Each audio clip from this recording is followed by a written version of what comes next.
you can count on us. This is 7 News Good Morning Fort Sill.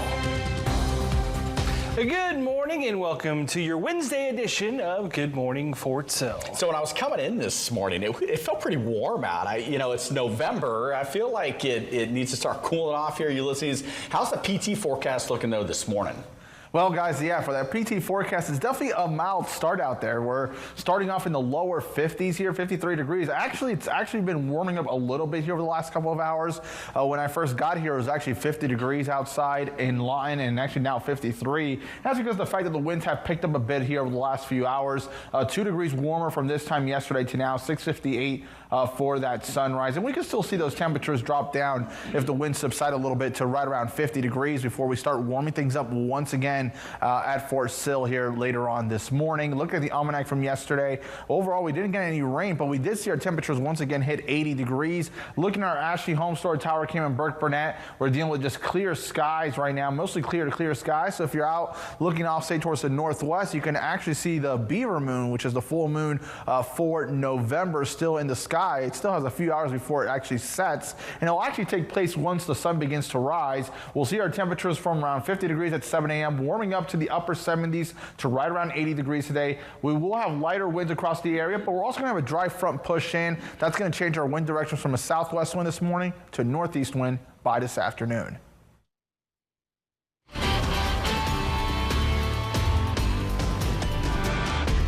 Well, we start today with what really feels like Groundhog Day, Kyle. And we're not at a good point right now. So today marks the 36th day of the current federal government shutdown, making it the longest closure in U.S. history. That's the record nobody wants, no, right? Not at all. Well, as Amy Kiley reports, senators on both sides of the aisle appear to finally be working together on a possible plan to reopen the government. Fortunately, this nightmare is going to end for our federal employees and those that depend on SNAP. As of today, the government shutdown is now the longest in U.S. history. Several senators are tentatively predicting it could end soon. I'm optimistic that we should be able to get something done this week. Multiple sources say a possible deal between senators is being negotiated. It involves some kind of stopgap funding bill and a promise to vote later on rising Obamacare subsidies. Some Democrats say that's not good enough for people facing skyrocketing health care costs. We need to stand firm for the real interests of the American people. But two sources say about a dozen Democratic senators have privately signaled an openness to such a plan. If Republicans agree, that would be enough votes for the chamber to pass the bill. As the days roll by, the consequences and pain of the shutdown grow more severe for the American people. I'm Amy Kiley reporting. Take a look at some of your local military headlines. Cameron University's Veteran Resource Fair is set to begin this morning. The fair will feature helpful representatives and information from over a dozen local and university organizations. The event will run from 9 a.m. to 3 p.m. both today and tomorrow at the McMahon Centennial Complex.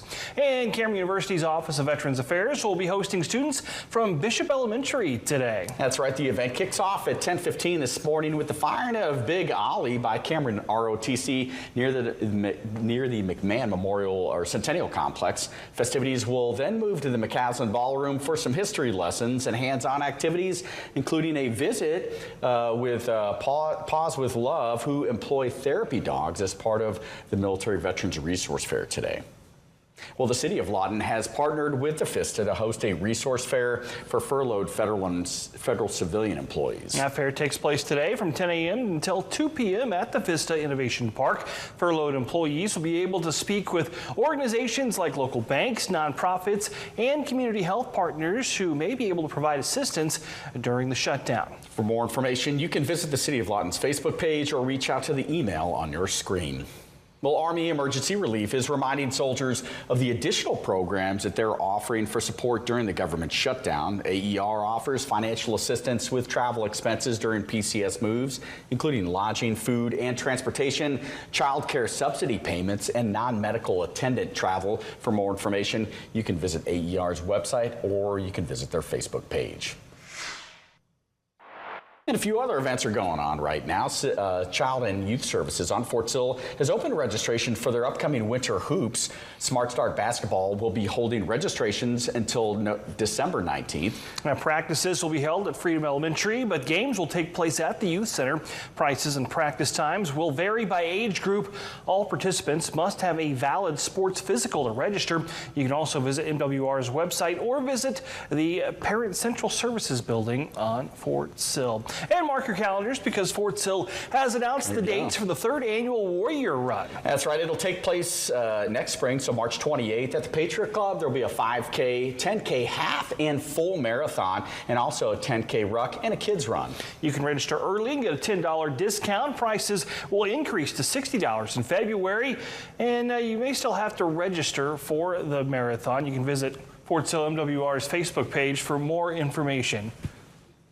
And if you're looking to hit the bowling lanes, roll on down to the Twin Oaks Bowling Center on Fort Sill because they'll be hosting a 9-pin no-tap singles tournament this weekend. The event will be Sunday afternoon at 1:30. $50 gets you into the tournament, which will have a 3-game qualifier format. Finals will be held eliminator style. The event is open to the public. For more info, you can visit Fort Sill Family MWR's Facebook page. And Shepherd Air Force Base is inviting teens to come hoop it up at their 3-on-3 basketball tournament next week.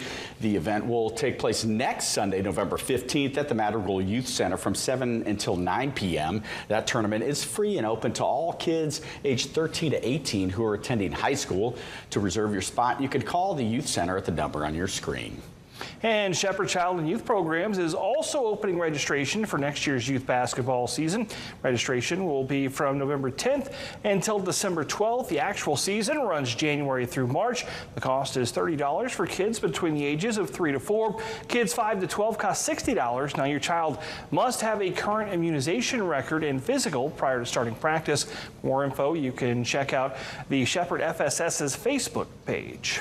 And now that it's November, it's time to start thinking about Thanksgiving. If you don't want to cook, you can let Club Altus handle it for you. You can enjoy a turkey, ham, or ham meal that comes with plenty of sides, including garlic mashed potatoes, cornbread stuffing, green beans, and much more. You can also order just a ham or a turkey if you want to customize your side spread. Club Altus is taking call-in orders through the 21st of November, and you can pick up your order on either the 25th or 26th. For more information, you can contact the number on your screen. Well, the nation continues to mourn the passing of former Vice President Dick Cheney. Coming up on Good Morning Fort Sill, we will honor the life and service of our 46th Vice President. This 7 News broadcast is sponsored by Southwest Buick GMC. When the workday is wrapping up and you're ready to start your evening, get your news first. The first look at what's happening in your community. First responders in Jefferson County worked to extinguish a semi-truck fire. Your first look at weather approaching Texoma. We're just going to see dry conditions, mostly sunny skies. And your first glimpse of impacts for your day ahead. A new scholarship program is coming to Oklahoma State. You can even watch on the 7 News app from wherever you are. Right now I'm here at 2nd and F. Don't wait to see the news that affects you. Know first with 7 News at 4 p.m. Your first alert forecast with meteorologist Ulysses Garcia.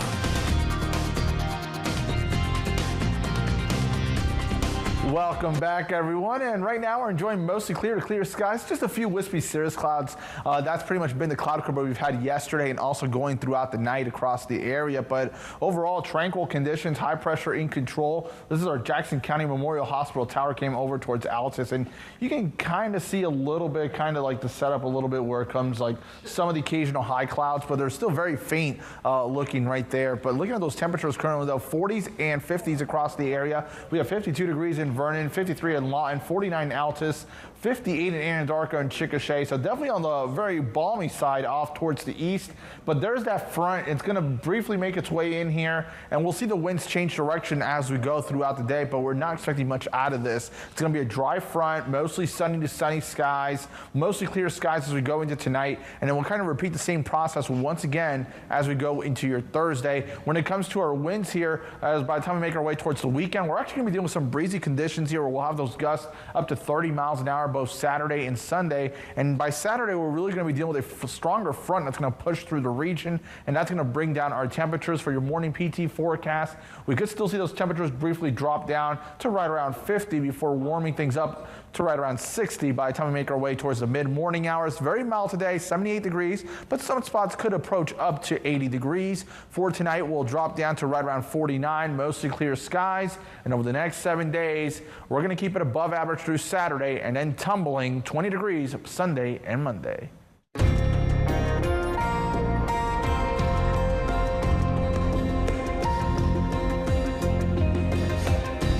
Former Vice President Dick Cheney has passed away at the age of 84. According to his family, Cheney passed away Monday night from complications due to pneumonia, along with cardiac and vascular disease. Sunli Farhati takes a look at the life and legacy of America's most powerful modern vice president. Richard Bruce Cheney forged an identity as a no-nonsense, loyal gatekeeper for George W. Bush, through whom access and influence flowed. I picked him because he's strong, he's steady, and he gets the job done. Cheney was a seasoned Washington insider long before becoming vice president. He began his public service career in the Nixon administration and then became chief of staff for President Gerald Ford. In 1978, Cheney was elected to Congress from his home state of Wyoming. He spent a decade there until the first President Bush asked him to serve as Secretary of Defense. After President Bush lost re-election, Cheney became head of the oil services giant Halliburton. It was a job that kept him steeped in foreign policy, and later the job became a lightning rod for his critics. When George W. Bush secured the Republican nomination in 2000, he tasked Cheney with vetting candidates for vice president, but ultimately offered him the job. Cheney's health was a major concern. He'd had 3 mild heart attacks and a quadruple bypass before he was 50, and suffered another heart attack shortly after the 2000 election. I've got a doctor that follows me around 24 hours a day that comes with a job as vice president. His health continued to be an issue once he was out of office. In 2012, at the age of 71, Cheney underwent a heart transplant. In the Bush administration, Cheney was considered a hawk who was instrumental in the decision to invade Iraq. Cheney believed history would prove they made the right move. What we did in Iraq and taking down Saddam Hussein was exactly the right thing to do. During the second term of the Bush administration, Cheney would find himself at the center of controversy when his chief of staff, I. Scooter Libby, was sentenced to prison in connection with the leak of a CIA agent's name.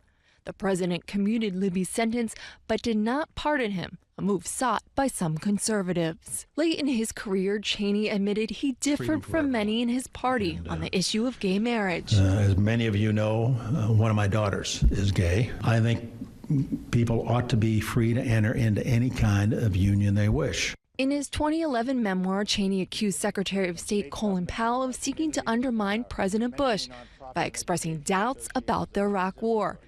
He also said Powell's successor, Condoleezza Rice, misled the president about negotiations with North Korea. Both have disputed the claims. Cheney had no interest in running for president after leaving office, but he continued to be an outspoken voice for the Republican Party. In Washington, I'm Sunlin Sarfati. The Department of War has claimed responsibility for yet another attack on suspected drug boats near Latin America. We'll have the latest national military headlines after this break. This 7 News broadcast is sponsored by Southwest Buick GMC.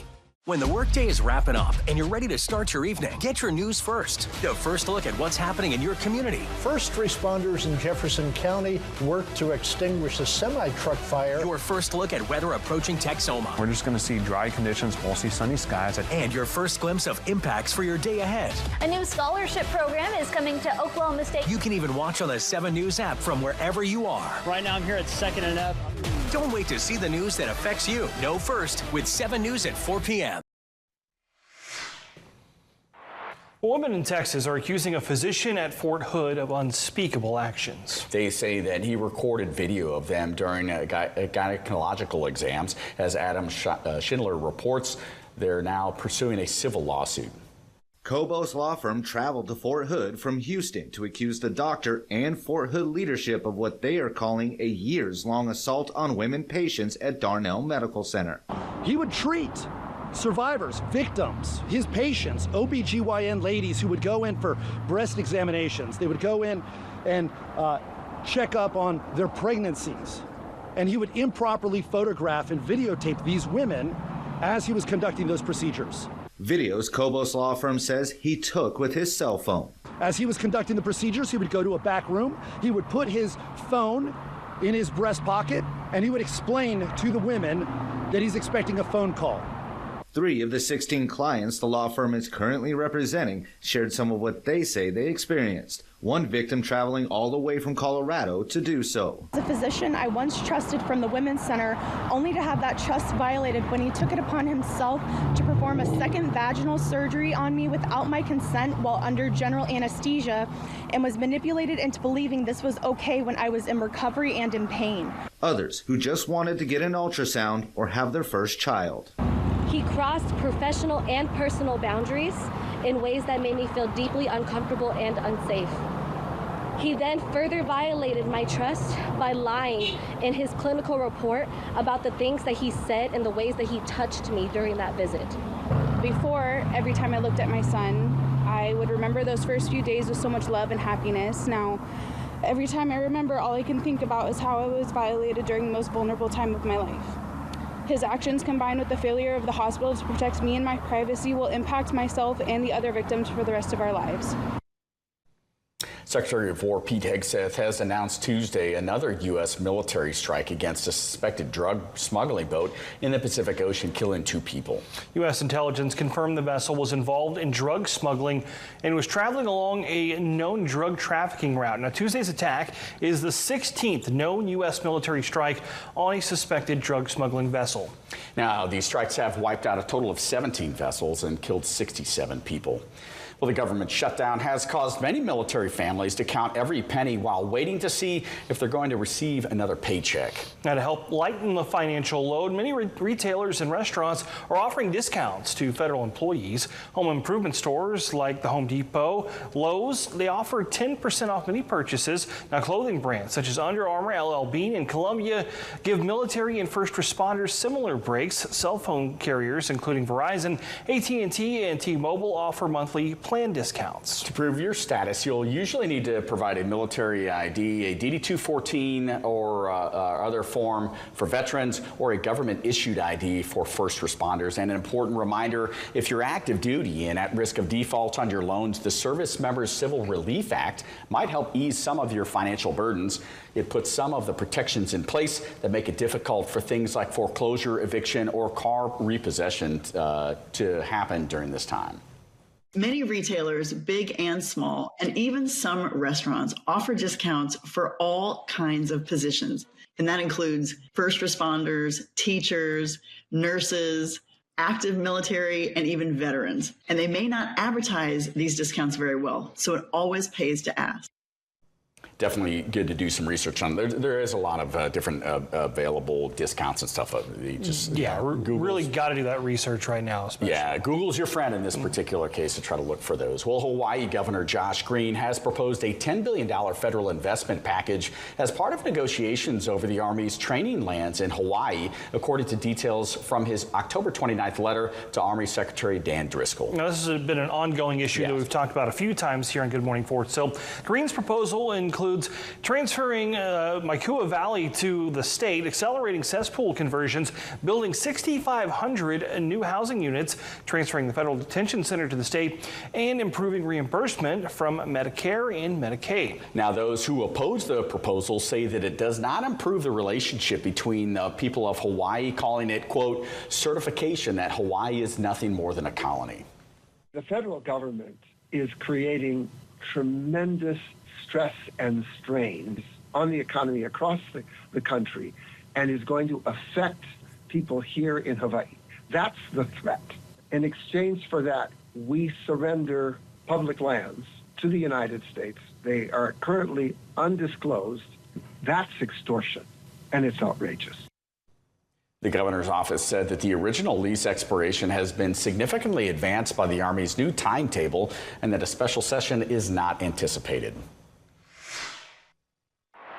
Now take a look at your good news. John Hunt Park in Huntsville, Alabama is home to a museum focused on military veterans. Curators say their collection of artifacts ranges from the Revolutionary War until modern times and was first put on display in 2001. The museum gives students the opportunity to get a hands-on learning experience, and they are learning from the best. More than half of the museum's volunteers are veterans themselves.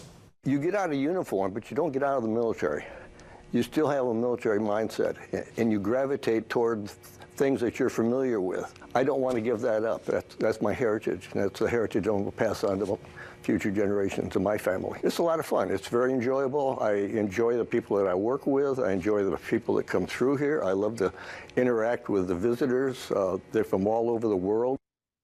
Here's your First Alert forecast with meteorologist Ulysses Garcia.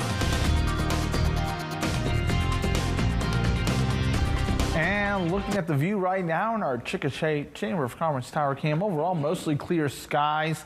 And checking out those temperatures currently, though, we're dealing with temperatures for the most part 40s and 50s.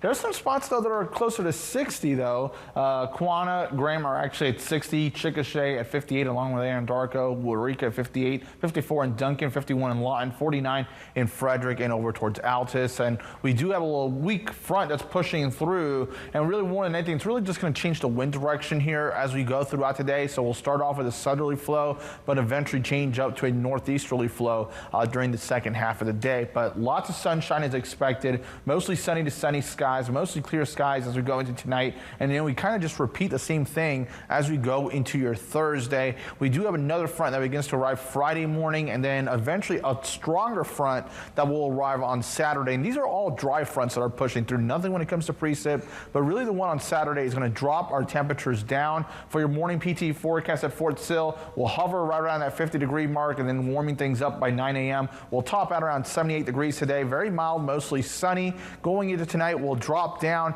to right around 49 degrees, mostly clear. And then as we check out the 7-day forecast here, we are going to see those temperatures in those upper 70s through Saturday, and then tumbling a good 20 degrees by Sunday and Monday. Warming things up, though, to 71 for Veterans Day. Well, thanks for watching Good Morning Fort Sill. Check that 7 News app today for updates and breaking news.